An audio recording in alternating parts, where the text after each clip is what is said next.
बिस्मिल्लाहिर्रहमानिर्रहीम। शुरू करता हूँ अल्लाह के बरकत नाम से जो नहायत मेहरबान और रहम करने वाला है। इमरान खान की हुकूमत के खात्मे के एक साल बाद सियासी मैदान में किसने क्या खोया और क्या पाया, आज हम इस टॉपिक पे इस मौजू पर बात करेंगे। क्या हुकूमत की नाकिस पॉलिसियों से इमरान खान की मकबूलियत में इजाफा हुआ? नून लीग ने पाया तो कुछ नहीं, खोया बहुत कुछ।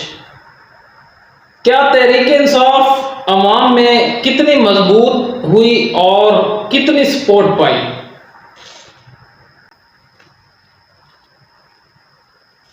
आज से ठीक एक साल पहले 9 अप्रैल 2022 और मंजर है वजीर आजम हाउस के वसी और लॉन का, जहां साबिक वजीर आजम इमरान खान से बाज़ साफी आर्मी चीफ की तैनाती और एस्टेब्लिशमेंट के साथ तल्लुकात समेत मुल्क में जारी सियासी कशीदगी के हवाले से सवाल जवाब कर रहे थे।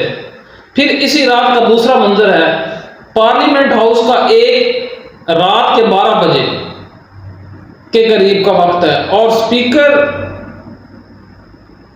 असद कैसर एक बार फिर इस इजलास को शुरू कर रहे हैं, जो अपोजिशन की तहरीक अदम एतमाद पर वोटिंग के लिए सही सुबह से जारी है, मगर इसमें वक्फे पर वक्फा आ रहा है। ताहम इस बार स्पीकर असद कैसर जज्बात से भरी आवाज में मुखातिब होकर अपने मुस्ताफी होने का ऐलान करते हैं और स्पीकर की नशिस्त सरदार एजाज सादिक के हवाले कर दी जाती है।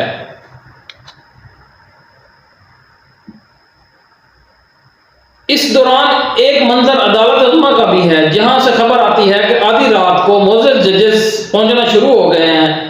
पल पल मंजर बदलती वो रात जिसके इख्तिताम पर इस वक्त के वजीर आजम इमरान खान इक़्तिदार से रुखसत हुए।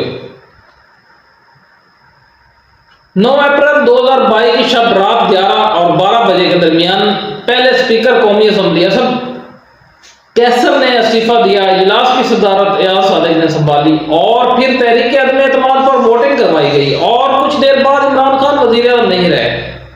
पार्लियामान की जानिब से एक वजीर आजम को तहरीक इंसाफ अदम एतमाद के जरिए जब घर जाना पड़ा तो मुल्क की एस्टेब्लिशमेंट की जानिब से खुद को गैर जानिबदार करार देने का ऐलान भी सामने आया। मुल्क में एक नए सियासी बाब का आगाज हुआ, लेकिन एक जानिब जहां इक़्तिदार से रुखसत होकर दोबारा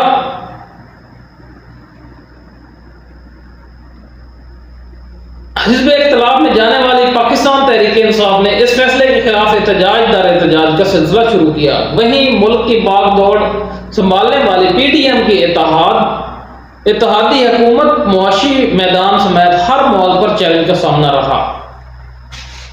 इस सियासी हलचल के तसलसल में मुख्तलिफ नशेब फराज से गुजर कर पहले पंजाब की सूबाई असम्बली जनवरी 2023 के वस्त में तहलील की गई और इसके 4 रोज बाद ही खैबर पख्तूनख्वा की असम्बली तहलील कर दी गई। ताहम 90 रोज में इंतखाबात करवाना जरूरी थे, इंतखाबात का इक़ाद ना हो सका। फिर सुप्रीम कोर्ट की हिदायत पर इलेक्शन कमीशन ने अप्रैल के अवाइल में इंतखाबात की तारीख का ऐलान तो किया, मगर सिक्योरिटी और माली वसाइल की को बुनियाद बनाकर PTM ने इस ऐलान को बदलते हुए 8 अक्टूबर को पंजाब के इंतखाबात की तारीख देने का कहा, जो कि सुप्रीम कोर्ट की तरफ से ये ऐलान किया गया कि 8 अक्टूबर को पंजाब में नए इंतखाबात करवाए जाएंगे। एक बार फिर मामला सुप्रीम कोर्ट तक पहुंचा और 14 मई को पंजाब के इंतखाबात का शेड्यूल का ऐलान कर दिया गया। 2023 में मुल्क में आम इंतखाबात का साल है और इस साल के एक साल के दौरान सियासत के उतार चढ़ाव में किसी ने क्या खोया और क्या पाया, ये टॉपिक था आज हमारा। हुकूमत की नाकिस पॉलिसियां और इमरान खान की मकबूलियत में कितना इजाफा हुआ। मार्च 2022 में अदम एतमाद की तारीख आने से एक साल कबल इमरान खान और उनकी जमात पाकिस्तान तहरीक इंसाफ की मुश्किलात शुरू हो चुकी थी और इनकी मकबूलियत का ग्राफ भी गिर रहा था, जिसका अंदाजा इस बात से लगाया जा सकता है कि उन्हें न सिर्फ इस दौर में ज़िमनी इंतखाबात में शिकस्त हुई, बल्कि खैबर पख्तूनख्वा में भी बल्दियाती इंतखाबात के पहले मरले में भी PTI के मुकाबले में JUIF को कामयाबी मिली। अदम एतमाद से पहले इमरान खान की मकबूलियत कम और PDM की जमातों को अदम एतमाद के बड़े हल्के में पजीराई मिल रही थी और इसी बायस अपोजिशन का इस वक्त की हुक्मरान जमात PTI पर दबाव बरकरार था, जबकि इमरान खान के खिलाफ अदम एतमाद की तहरीक पर 27 मार्च को उन्होंने इस तहरीक को नाकाम करने की कोशिश की, ताहम इसमें नाकामी के बाद उन्होंने साइफर के जरिए अवामी हमदर्दी समेटने की कोशिश की। 9 अप्रैल 2022 को अपने खिलाफ अदम एतमाद की कामयाबी के बाद वो सड़कों पर आए और इस वक्त से लेकर पाकिस्तान में इनकी मकबूलियत में इजाफा सामने नजर आ रहा है, वाज़ेह नजर आ रहा है। नून लीग ने पाया तो कुछ नहीं, खोया बहुत कुछ। 4 सालों में पाकिस्तान ने बतौर रियासत काफी कुछ खोया है और इसका तसलसल अभी तक जारी है, न जाने ये कब खत्म होगा। जो पार्टियां पहले अपनी पोजीशन में थीं, जिनकी ये डिमांड थी कि एस्टेब्लिशमेंट को सियासत से बाहर रखेंगे, तो किसी हद तक तो वो ख्वाब पूरा हुआ, लेकिन जो स्पेस थी वो सियासी जमातों ने नहीं ली, लेकिन दूसरे इदारों ने हासिल कर ली।